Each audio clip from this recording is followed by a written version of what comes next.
E o foco na didática, o Brasil ainda precisa construir, né, a sua formação de professores. Não basta que a criança esteja na escola, mas necessário estar aprendendo. Há uma dificuldade em fazer infraestrutura adequada para suprir a crise da educação e o aprendizado efetivo.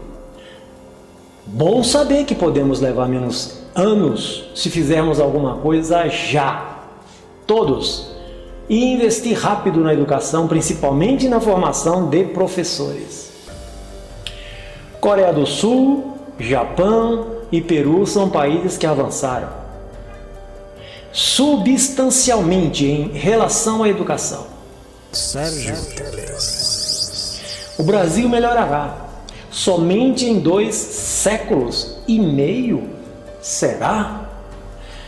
Sempre vejo os teóricos com planos milagrosos para a educação, ideias mágicas na prática.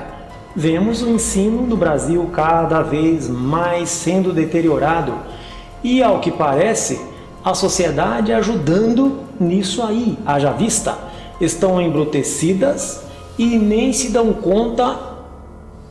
Um passo para a deseducação e geração de alunos deseducados que vemos hoje, e isso vem de berço, atrapalhando o trabalho do professor. Muitas vezes, mesmo que o professor seja preparado, e a maioria o são, ficam impossibilitados de aplicar qualquer técnica aprendida por anos em curso de graduação e pós-graduação e doutorado e mestrado.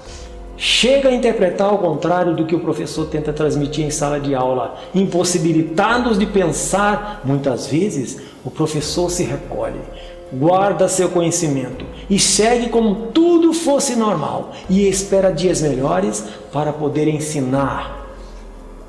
Na verdade, o professor se embrutece também. Ensinar verdadeiramente, não arrumar confusão, pois o emprego está em jogo. O seu sustento está em jogo. A imbecilidade assim aumenta.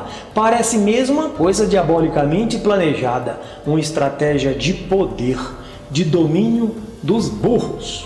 Por outro lado, são evidenciados a falta de respeito, valorização da classe mais importante da educação e da sociedade como um todo, o corpo docente, os professores. Não e somente responsabilidade de alguns. A solução está nas mãos de todos.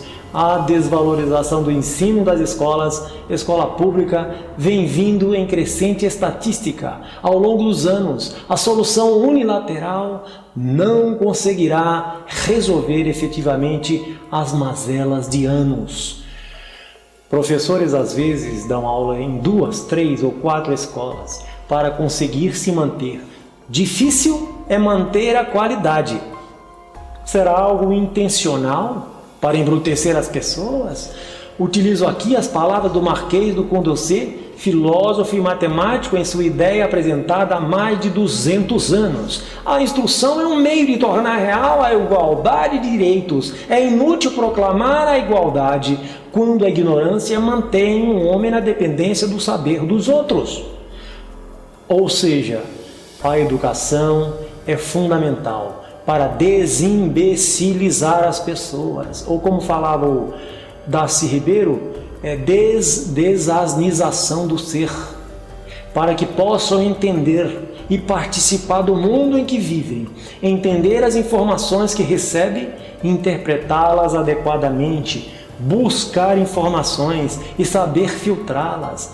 A vida e a escola e o ensino formal não é um baile. Entende-se assim que um povo que não valoriza a educação depende sempre da classe dominante. Isso se agrava, pois não lê noticiários, livros, mesmo se ler não sabe interpretar ou as interpreta à sua maneira tosca.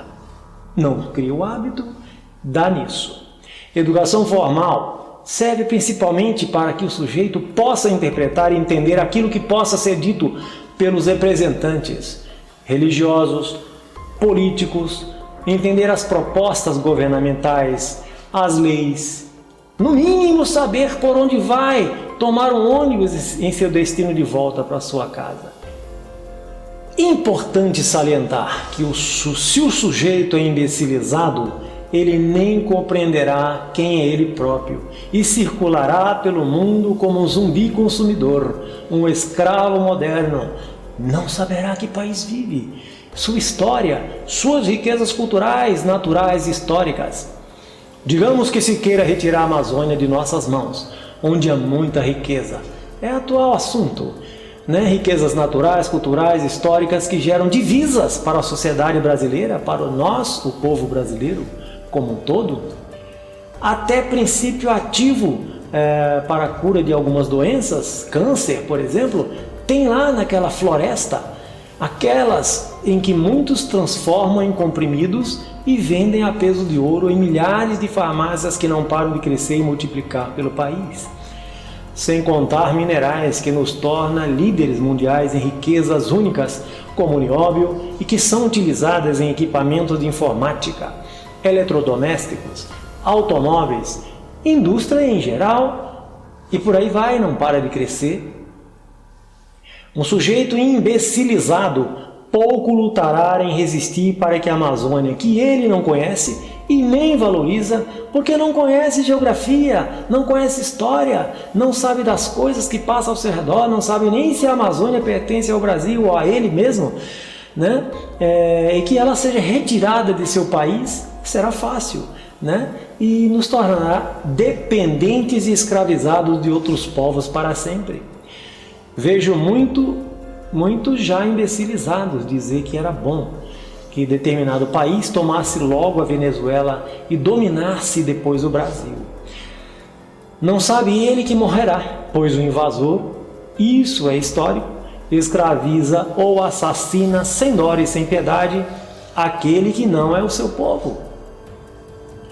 Repudio e não me agradou o gesto infantil do Bolsonaro bater continência para o presidente dos Estados Unidos, Donald Trump. Sabe-se lá que segredos, né, podem ser revelados com um simples gesto como este. De subserviência, com certeza, né? Veja o que ocorreu com milhões de mortos por ditadores ou invasores em supostas guerras inventadas. Ucranianos, judeus, indígenas, poloneses, alemães, armênios, assírios, indianos, congoleses, mongoleses, chineses, coreanos, afegãos. A lista é grande e eu vou parar por aqui para não escorrer sangue aí da tela do seu aparelho. Às vezes o mesmo povo é destruído pelo seu líder, que o escraviza porque não partilha da mesma ideologia política ou religiosa. O ser humano acredita que pode matar o seu irmão em nome de Deus. Como pode uma merda dessas? O professor é um produtor e incentivador de conteúdo numa época onde a tecnologia pulsa e está presente e facilita em todos os aspectos. Não há como fugir e continuar com o fogão a lenha, ou seja, apenas lousa e giz. Por isso tem feito vídeos, tem um canal de conhecimentos gerais, não limitando a essa ou aquela disciplina, além de indicar outros vídeos, blogs ou matérias jornalísticas, pois a educação não é apenas samba de uma nota só, e sim interdisciplinaridade. Em sala de aula, quando falo de experiências pessoais, é porque como pedagogo aprendi que além de saber dessa ou daquela disciplina, a cidadania também é muito importante para o ser em crescimento. Contar a minha experiência pessoal é na esperança de que o aluno a tome como referência, perca a sua inibição e possa contar, saber que sua vida é uma história, né? Mas são na maioria bitolados, como o ficar parado e ganhar uma notinha, que estranham e não aproveitam e não entendem o que seja interdisciplinaridade. Em aulas de história é interessante contar história. Nossa vida é uma história. A vida de todos é uma história. Todos os aspectos de hoje em nossa vida será história no futuro e será passado. Fazemos história todos os dias. Discutir a cidadania seriamente, o aluno como partícipe da história, não ser um professor estanque numa matéria, é preciso interdisciplinaridade. A escola desenvolve a vida e a convivência com as pessoas. O professor deve trabalhar essa integralidade. As pessoas serão adultas, irão virar pais e mães, terão no desenvolver de suas vidas que assumir responsabilidades. Não é? Claro, é fato que algumas vezes ao conversar com pais de alguns desses alunos, vejo-os tão infantis, alguns mais do que os seus próprios filhos. A escola trabalha valores, ética, evidenciando o dia a dia do sujeito.